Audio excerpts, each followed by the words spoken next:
दरअसल द्वितीय विश्व युद्ध के बाद सोवियत संघ आगे तो बढ़ा, लेकिन कहीं न कहीं से वह आर्थिक तौर पर एक, दूसरा सामरिक तौर पर भी कहीं न कहीं वह कमजोर पड़ जा रहा था। सबसे महत्वपूर्ण कारण था उसमें आर्थिक कारण से आर्थिक रूप से वह कमजोर हो रहा था। और उस वर्ल्ड ऑर्डर में गुटनिरपेक्ष आंदोलन जरूर बना था उस समय। गुटनिरपेक्ष आंदोलन का इससे लेकिन खास संबंध नहीं था, सोवियत संघ के विघटन से उसका संबंध नहीं था, या शीत युद्ध की समाप्ति से भी उसका संबंध नहीं था, ठीक है।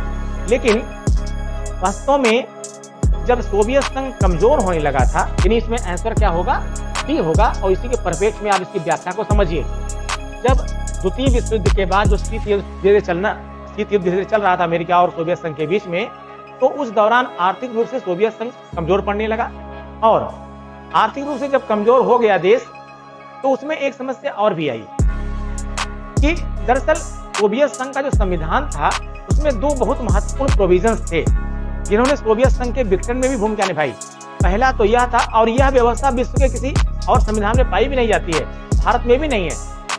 क्या था? एक व्यवस्था तो यह थी कि सोवियत संघ में शामिल देश अपनी विदेश नीति का निर्धारण स्वयं कर सकते हैं, यानी वह किसी भी देश से वैदेशिक संबंध यानी फॉरेन रिलेशन बना सकते हैं।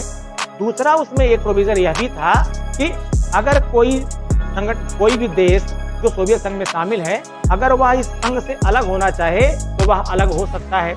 और इसी परिप्रेक्ष्य में सबसे पहले कौन अलग होता है?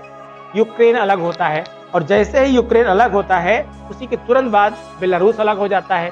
और जब यूक्रेन अलग हो गया, बेलारूस अलग हो गया, तो फिर रूस भी अलग हो गया, ठीक है। और उसी के बाद फिर सोवियत संघ अन्य 15 देशों में क्या हो जाता है, धीरे धीरे विघटित हो जाता है, ठीक है।